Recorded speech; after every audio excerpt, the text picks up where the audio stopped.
Feminism kills masculinity.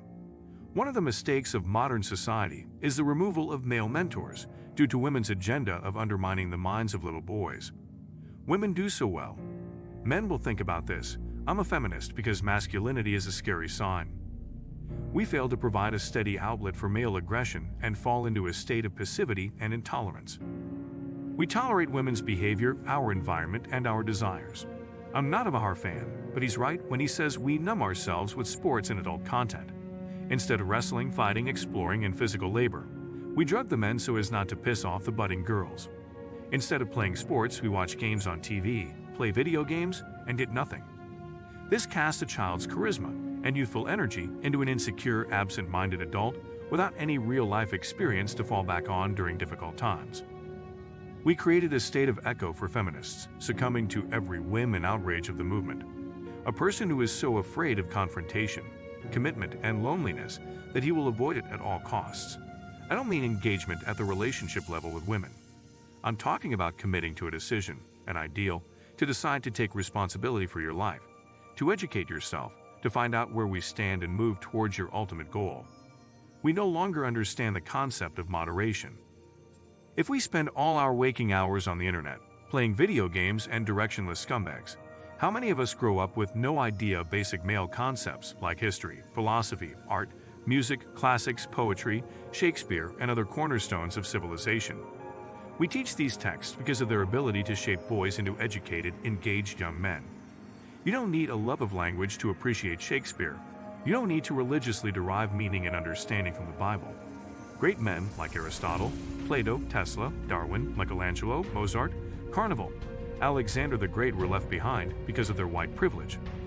How many young people can name every player in their favorite sports team's starting lineup? How many people can name so many scientists? This trend will continue to decline if people with encyclopedic knowledge of Star Wars can't take the time to read about Iliad culture. We don't know these things because feminism denies us. Hard concepts are replaced by simple words because it's not fair to girls that facts are more important than feelings. We value sensitivity more than truth. The prose is more about your opinion of Dickens' authority than a critique of his novels. When I look around modern culture, I see people like Mr. Rogers being labeled creepy and pedophile for their interest in helping young children. You'll be hard-pressed to find someone more compassionate and caring than Fred Rogers. But modern feminism has concluded that men cannot develop such feelings and attachments without an underlying motivation.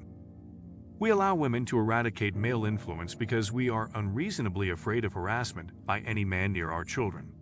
If you haven't seen it yet, I recommend watching the movie The Faceless Man starring Mel Gibson. Gibson plays a teacher named McClyde who is involved in a serious car accident that leaves a student dead.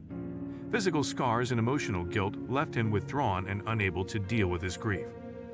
It wasn't until he met a kid, Chuck or Stuart, that he discovered a new passion for teaching. The film is classic red pill material.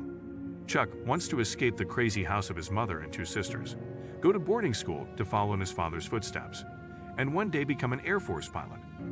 Women don't know what to do with his energy or exuberance. His mother jumped from one marriage to another. His sisters couldn't help him, and he was lost in a world with no positive male outlet. Mother continues to follow Beatus, unable to point Chuck in the right direction. At Macleod he found mentors, teachers, and friends.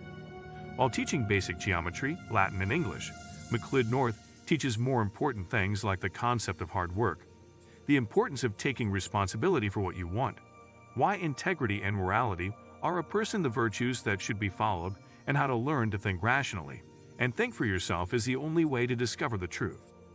How many people can benefit from such a person? How many boys are willing? Today we need to reintegrate the concept of male intelligence in guiding boys. All in all, we will grow into a weak, sensitive, and passive world. If you have counselors and counselors born into privilege at school, what will boys learn from them?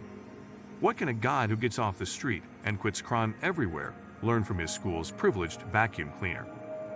He and she have nothing in common. He needs someone who has witnessed the harsh realities of life to guide him, lead him astray, and tell him to focus on his own growth.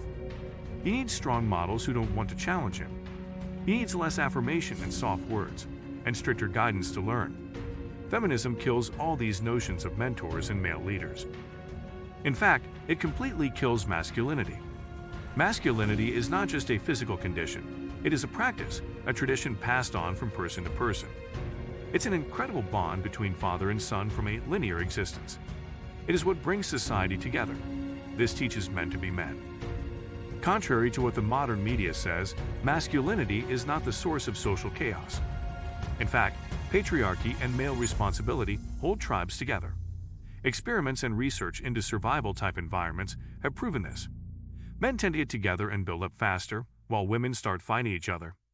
I have a hard time believing how women can build civilizations and lead tribes in the modern world when they can't even manage their own lives.